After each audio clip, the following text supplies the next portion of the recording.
Have you ever looked at your parents' or grandparents' lives and thought, how on earth did they afford all of that on one salary? A house, a car, a family, yearly vacations? It all seemed so achievable. But today, for so many of us, that same lifestyle feels like a distant dream. You're working harder than ever, maybe you even have a side hustle, but you still feel like you're just treading water. If that sounds familiar, you're not alone. The American middle class is in a crisis, and it feels like it's shrinking right before our eyes. So, what's really going on? Let's break down the economics behind this feeling that so many of us share. First, let's get one thing straight. When we talk about the middle class, it's not just about a specific income number, it's about a sense of financial security. It's the ability to own a home, save for retirement, afford healthcare, and give your kids a good education without drowning in debt. It's about stability, and that stability is precisely what's eroding. Let's travel back to the post-World War II era.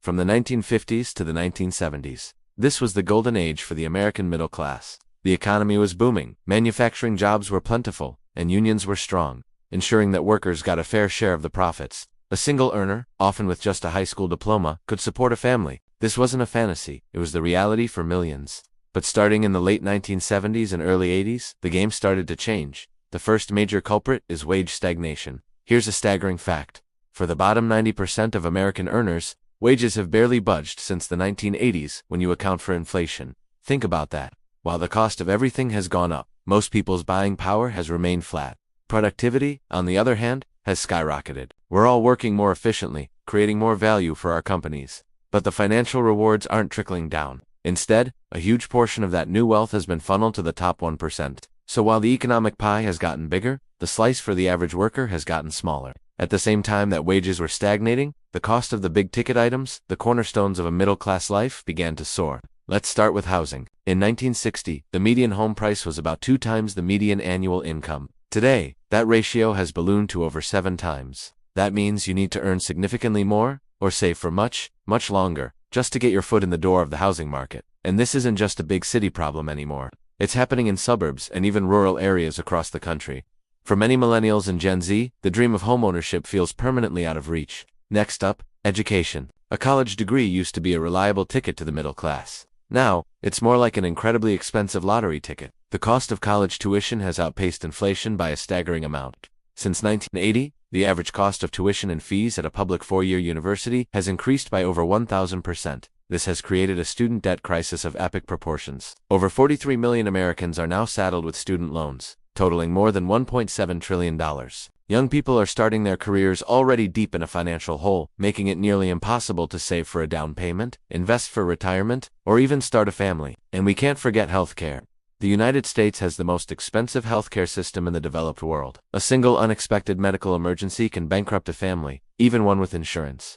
Premiums, deductibles, and copays keep rising, eating up a larger and larger chunk of our paychecks. This constant financial anxiety about getting sick is a heavy burden that our parents and grandparents simply didn't have to carry in the same way. The fear of a medical bill can prevent people from seeking care, leading to worse health outcomes and even higher costs down the line. So you have stagnant wages on one side, and the skyrocketing costs of housing, education, and healthcare on the other. This is what economists call the middle-class squeeze. Your income is being squeezed from both ends, leaving less and less for everything else. Less for savings, less for emergencies, less for enjoying life. Another huge factor is the changing nature of work itself. The stable, long-term manufacturing jobs that built the old middle class have been largely replaced. Globalization and automation have shipped many of these jobs overseas or made them obsolete. In their place, we have a growing gig economy and service sector jobs. While some of these roles offer flexibility, they rarely come with the benefits that were once standard. No health insurance, no retirement plans, no paid sick leave. This shift from secure employment to precarious work means less stability for millions of families. You might be making decent money one month, but you have no idea what the next will bring.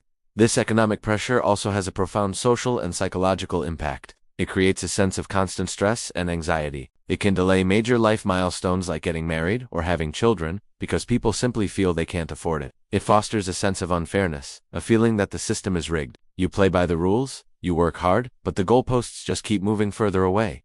This isn't just a feeling, it's a measurable reality. For the first time in American history, it's likely that the current generation will be less prosperous than their parents. That's a fundamental break from the American dream. So, if the middle class is shrinking, where are people going? Well, the data shows a divergence. A small percentage has managed to climb into the upper income brackets, but a much larger group has slipped down into the lower income tier. The middle is being hollowed out. In 1971, about 61% of Americans were in the middle class. Today, that number is barely 50%, and it continues to trend downward. We're seeing a polarization of the economy, with a growing gap between the haves and the have-nots. This isn't a partisan issue, it's a structural one. It's the result of decades of policy decisions, economic shifts, and changing global dynamics. The decline of unions, tax policies that favor the wealthy, deregulation, and a failure to invest in public goods have all contributed to this squeeze. Recognizing these problems is the first step. The feeling that the middle class is disappearing isn't just in your head. It's backed up by decades of economic data. The rules of the game have fundamentally changed, and we're all living with the consequences. Understanding these forces, stagnant wages, soaring costs, and the changing nature of work is crucial if we want to start a real conversation about how to rebuild the financial security and opportunity that once defined the American middle class.